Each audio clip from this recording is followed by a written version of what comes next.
Pittsburgh Steelers fans, what's going on? This is Jeff Hartman, editor of BehindTheSteelCurtain.com, here with another episode of the Steelers Burning Question. This is a solo show I do every single week where we talk about something that is being discussed amongst Steeler fans everywhere around the globe. And this week, I think this question, out of all the episodes I've done so far, most people would say, Jeff, is this really a burning question?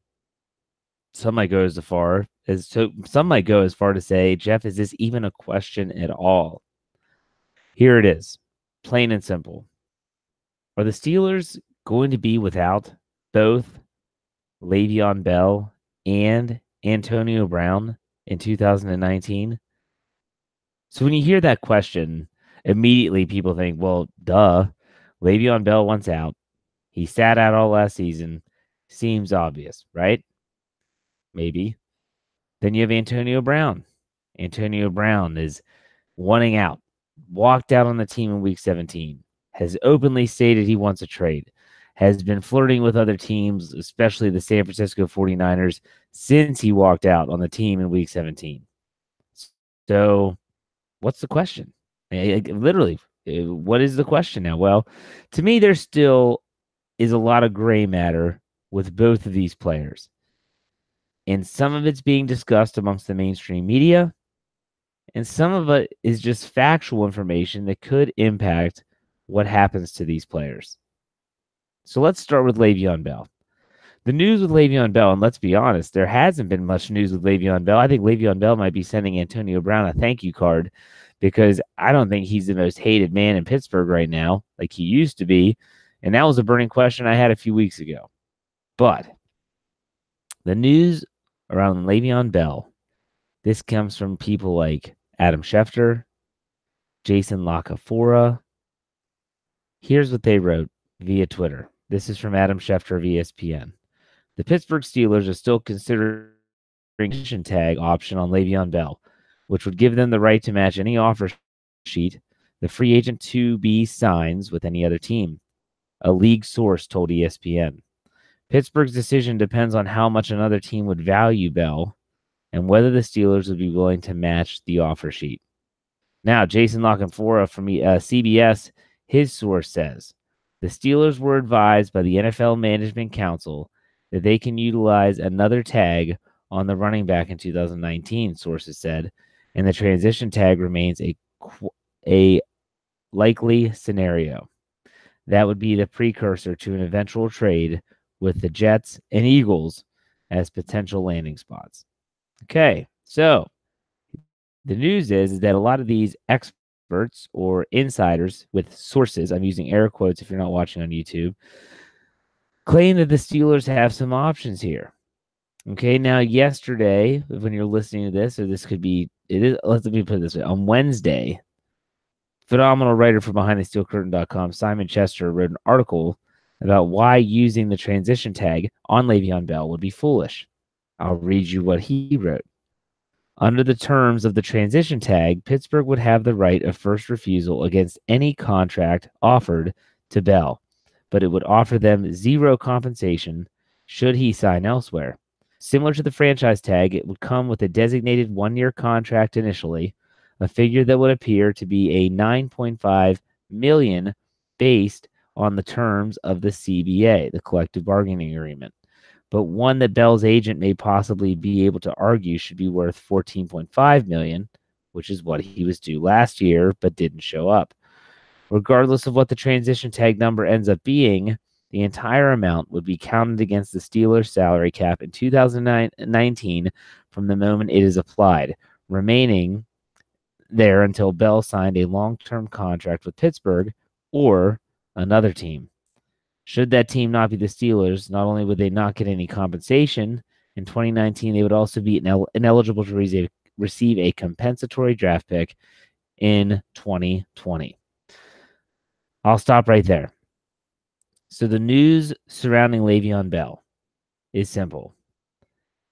They want, or I should say they are suggesting that the Steelers use this transition tag. Now, what I read to you kind of sounded like some mumbo jumbo. Let me make it real simple. Excuse me. The transition tag essentially states that if the Steelers put this transition tag on Le'Veon Bell, he is not guaranteed any money by the team. He becomes a free agent. And if a team wants to sign Le'Veon Bell, they would put out an offer. It would be up to the Steelers to look at that offer and decide, do we want to match the offer or do we want to let him walk?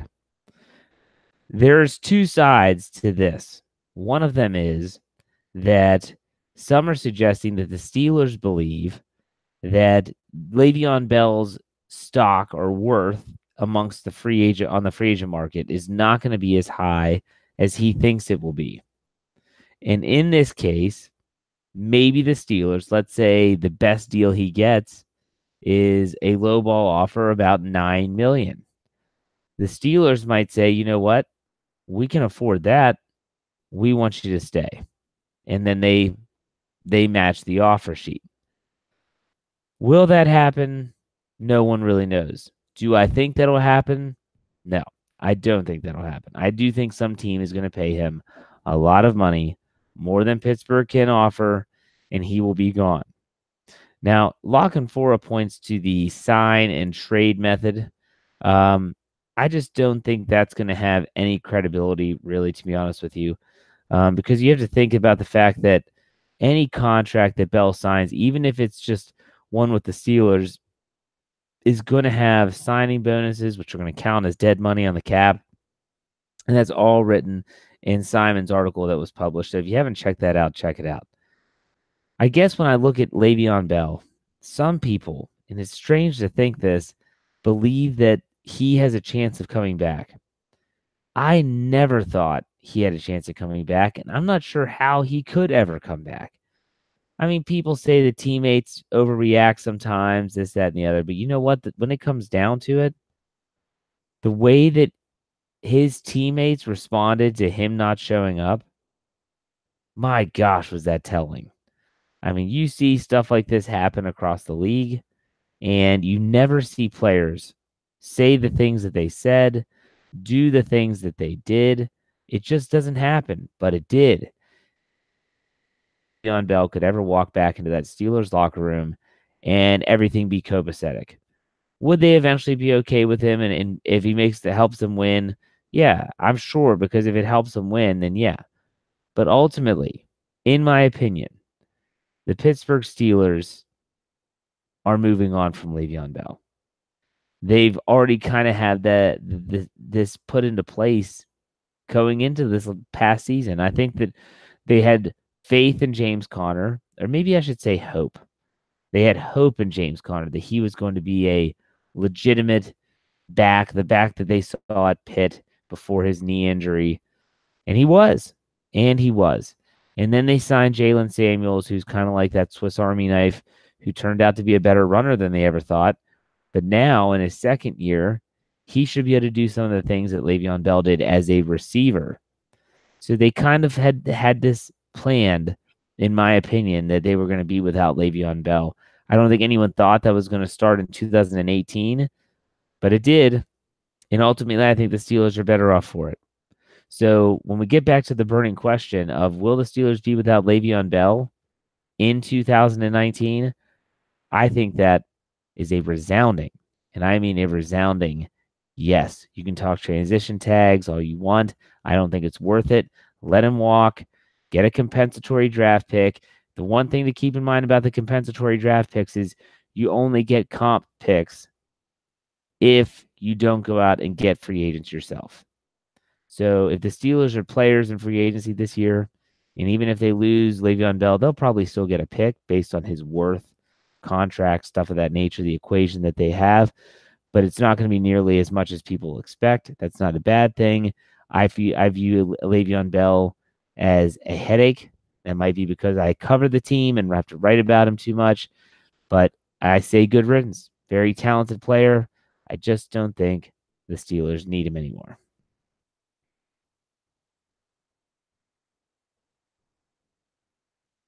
Okay, so now let's turn our attention to Antonio Brown.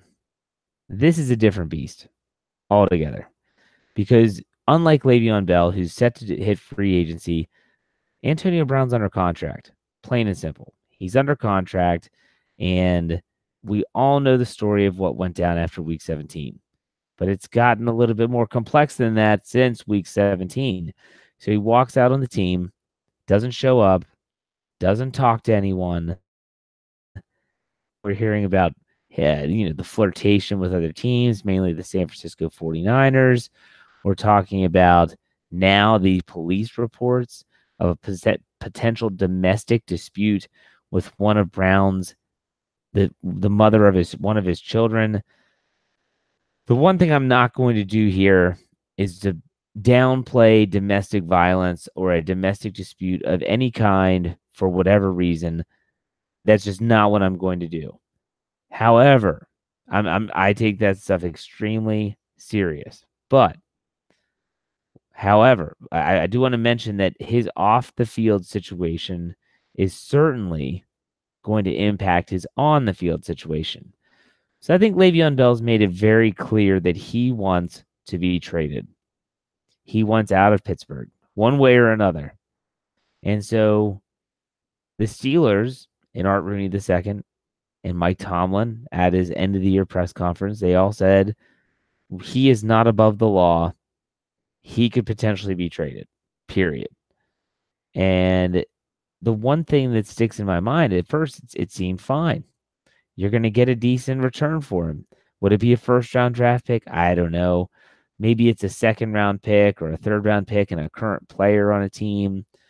I don't think they're going to get as big of a return as many expected. And I think that's been reported, and the Steelers would never admit it, but I'm sure they're getting phone calls, and they're probably just not getting the return that they ultimately thought they would. So right now they're in this limbo state, and then all of a sudden this police report gets leaked. Now what? What does that do? In terms of his value, he already has baggage. His baggage is that he walked out on his team. His baggage is the Facebook Live stuff. His baggage is the temper tantrums on the sideline. This might not be unique to Antonio Brown, but it all comes in the package that is Antonio Brown if you're someone that wants to buy the trade. Now you throw in the police report, the potential domestic dispute, which, by the way, the NFL did say they are going to investigate.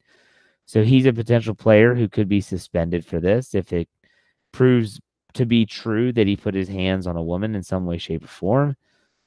And so now the Steelers might be thinking, my gosh, what are we going to do now? He doesn't want to be here. We don't necessarily want him here. Well, what are we going to get for him? I don't know. That's a tough question. It's a really tough question.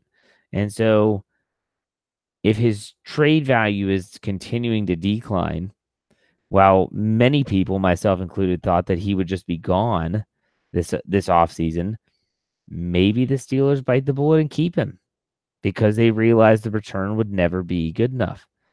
There would be a lot of fences that need mended before that happened, but maybe that's what they're doing. Maybe that's what they think, that, hey, he's a good player. We'll see how things pan out in terms of this investigation, but ultimately, maybe we just keep him. We're not going to get a first-round pick for him. We're not going to get a high-profile player for him. So, therefore, let's keep our own high-profile player, hope that he can get his stuff together, and hope that he can help us win a championship because Antonio Brown is that kind of player. You might hate his guts right now, but you can't deny the impact that he has on the field, whether it's in production or whether it's in getting defense's attention and opening up things for someone like Juju Smith-Schuster on the other side of the football field.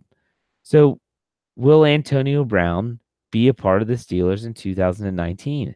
If you asked me this 2 days ago, I would say there's no chance he's a member of the Steelers in 2019. But while some people are saying they should just cut ties with Antonio Brown, you can't just cut ties with a guy like this. I understand the domestic violence stuff. I don't take that lightly. The domestic dispute, whatever you want to call it, should not and will not, I highly doubt, after all the incidents that the NFL has had, be taken lightly.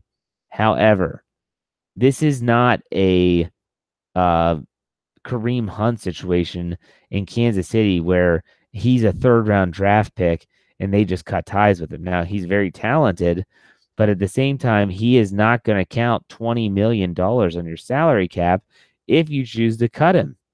I don't think the Steelers can afford that. If they're going to trade him and they have that dead money on their books, at least they would be getting something in return. That may sound insensitive. That may sound callous, but that's just the God's honest truth when it comes to how this is run as a business, because that's what it is, folks. It's a business. So if you asked me 2 days ago, will Antonio Brown be on the Steelers in 2019, I would have said there's no chance. Now, if that number was 10% 2 days ago, I'd say it's above 50% now. I'd go as high as 65%. There's a chance that 65% chance that he is back wearing black and gold next year. Why?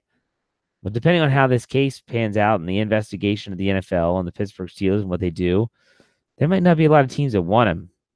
And if they do want him, they're probably not giving up what the Steelers want for him. So take that for what it's worth. So to put a bow on all of this, Le'Veon Bell, I think, is gone. Antonio Brown could be gone. And ultimately, I think that he could be back. I don't think Le'Veon Bell has any chance of being back. If I were to put a percentage on that, I'd put it at 0. But it just had me thinking the other day about how you think back in 2014, 2015, the Killer Bees, Ben Roethlisberger, Antonio Brown, Le'Veon Bell, Martavis Bryant, Chris Boswell. Man, you fast forward to 2019, where are they now? It's kind of like one of those segments. Where are they now? Ben Roethlisberger's entering the final year of his contract, hoping for an extension. Antonio Brown walks out on his team, once traded, off-field issues. No one knows what his future holds. Le'Veon Bell sat out the entire 2018 season. Instead of playing under the franchise tag, he's expected to hit free agency. Martavis Bryant was traded to the Raiders and is out of the league, suspended indefinitely after having another drug issue or failed drug test. Chris Boswell is coming off one of the worst kicking seasons in franchise history. This after he gets a big contract by the team before the season. Man, how the mighty have fallen. But I'll say this. I was texting Lance Williams, my co-host for The Standard is a Standard, and big props to him for his show. Yeah, I said it. If you haven't heard any of those, go back and check them out. They're not long podcasts, 10 to 15 minutes, and they're 100% worth it. But back to the point here. I was texting him, and he was saying how he feels the Steelers need to go all in. He said, bring back Bell, bring back Brown, try to sign whoever you can in free agency. And I kept on saying to myself, well, the funny thing is that when they had all this talent, the Killer Bees were intact, and they were buzzing around the hive. They never won anything. They never won anything.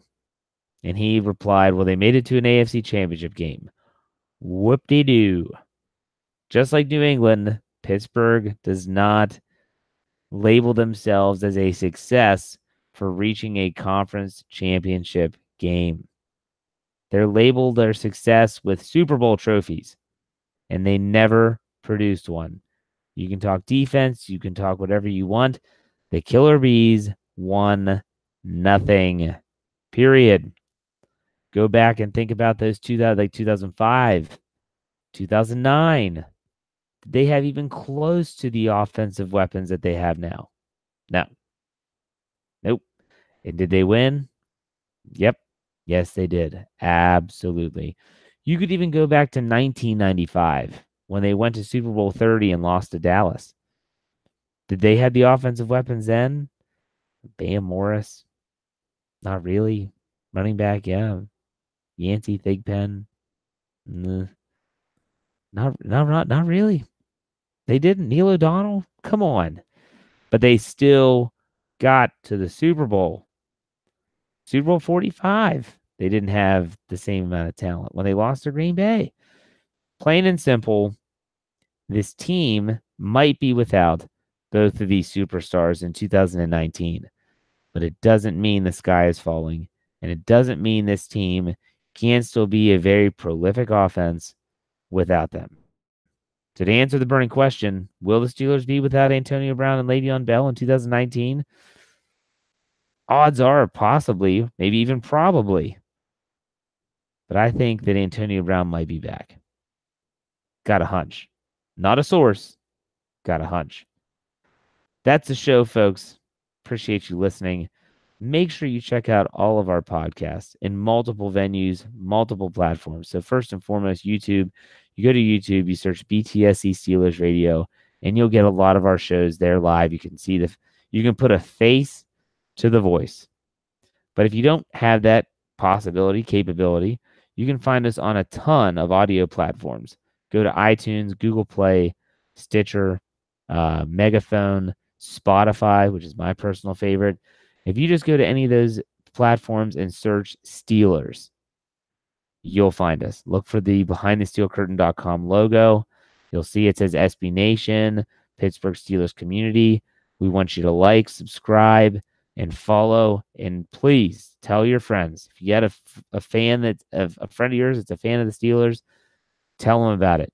Send them some links. We appreciate all the help we can get.